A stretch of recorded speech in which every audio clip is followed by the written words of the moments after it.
For the latest information regarding the COVID-19 pandemic in Cupertino, please visit cupertino.org/coronavirus. Good afternoon.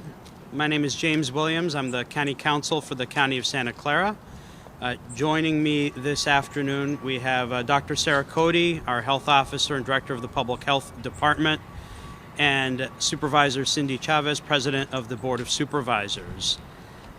We're here with some announcements based on the significant uptick in cases. I know we spoke with you just earlier this week on Monday about what we were seeing and what was happening. And that concerning trend has continued. And because of that continued trend, along with some other local Bay Area jurisdictions, Dr. Cody's taking actions to help try to rein in the surge that we're seeing here in Santa Clara County and what we're also seeing in the Bay Area, across the state, and in fact across the United States. So I'm going to first turn it over to Dr. Cody to talk about that, and I will come back and speak a little bit about, in more detail, about what some of these actions will mean.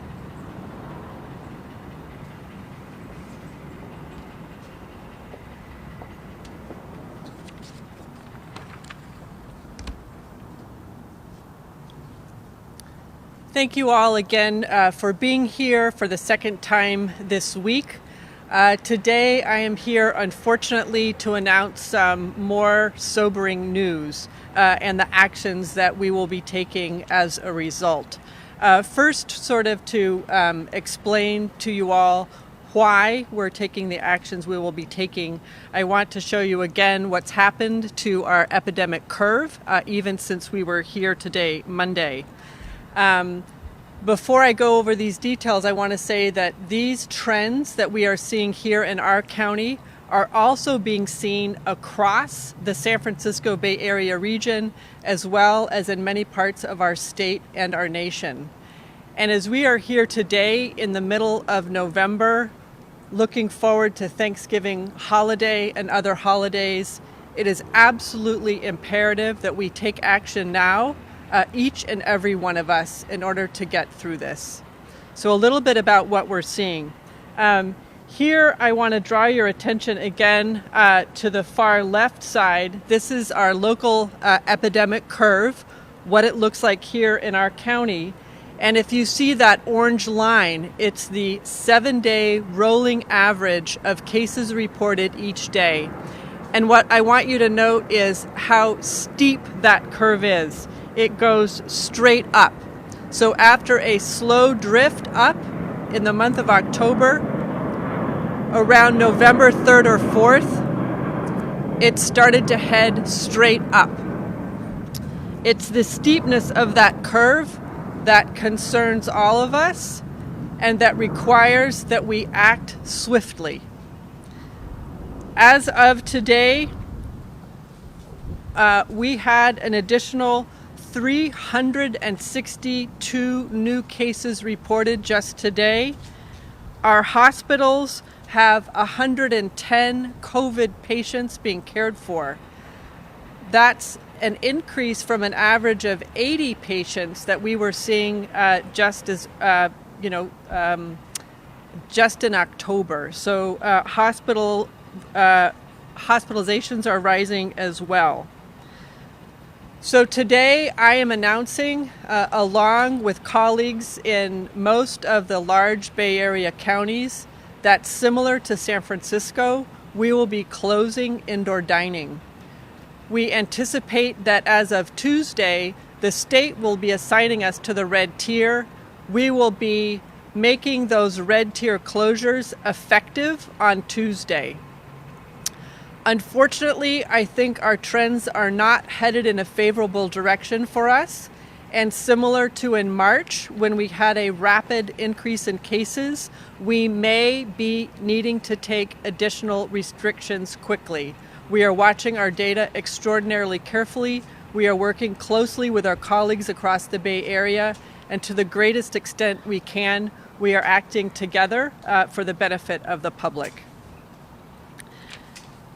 I want to close by saying that We do not take these actions lightly, not at all. These are extraordinarily difficult decisions to make.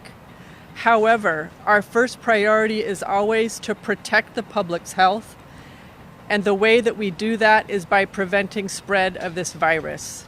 We've done an extraordinarily good job so far.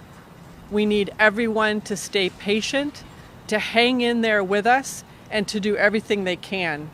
Every single action that people takes is going to help keep people out of the hospital. It's going to keep us from needing to order up morgue space, and it's going to enable our businesses to get back more quickly. So it's really important that we all take action now. Thank you.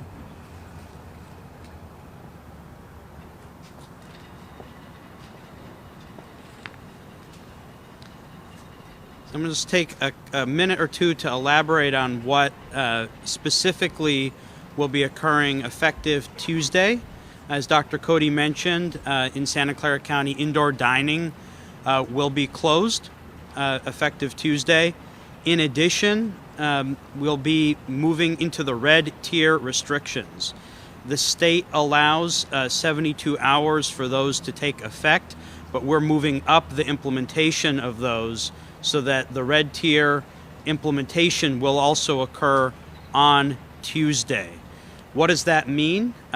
Some of the changes between where we're at right now in the orange tier and the red tier under the state framework mean that, for example, fitness centers will be at a capacity limit of 10%, that wineries can be outdoors only, outdoor bars will be closed, bowling alleys and indoor family entertainment centers closed, card rooms can be outdoors only, capacity limitations for general retail and for critical infrastructure sectors at 50%.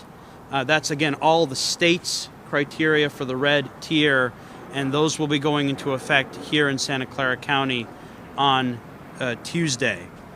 There's some other more nuanced items, but again, it's all the red tier items that you can find on the state's COVID-19 website. We will be updating the various directives and guidance documents today and through the weekend to provide that information, and those will all be available on the county's COVID-19 website.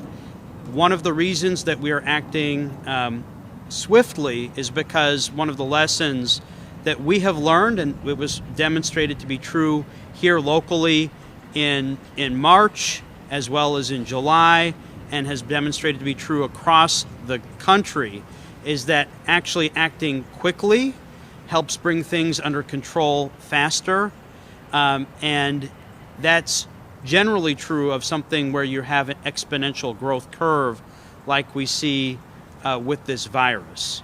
And so we are moving a little bit faster to implement restrictions that would otherwise, on the state's timeline, take a little longer to come into effect, but that would be coming into effect anyway.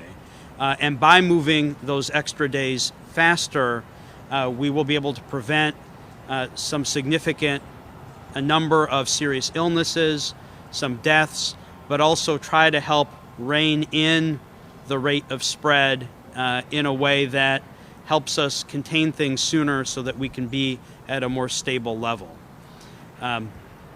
We'll continue to watch what's happening, as Dr. Cody mentioned, and we'll, of course, provide continued updates as we see things progress.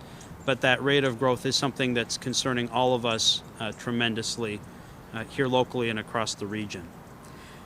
I'm going to now turn it over to Supervisor Cindy Chavez, President of our Board of Supervisors.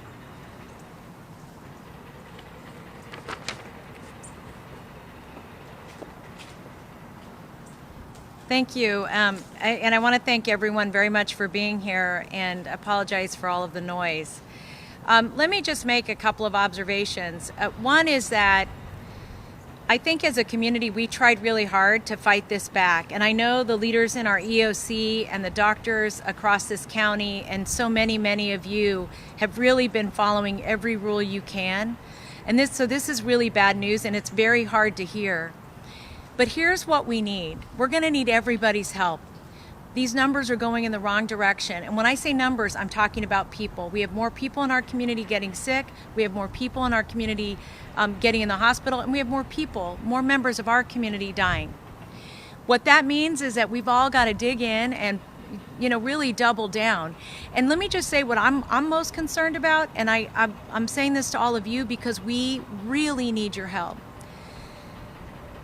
If we keep going in this direction, we have a lot of schools that are planning to open in January or in the spring. And we know every one of our children, every newborn that's not being able to see faces because they're seeing masks, and we have lots of littles who aren't learning how to work with other littles. We have an obligation, I think, as the leaders of this community, and by that I mean the adults, in really fighting back this virus so that we can get our kids back to school, we can get our businesses back open, we can get our lives back as normal as we can get them. So today really it's bad news, but it is a call to action. It's our time to act. And I know a lot of people feel like they've done everything they can. We're asking those of you who've done everything you can, do a little more. For the latest information regarding the COVID-19 pandemic in Cupertino, please visit cupertino.org/coronavirus.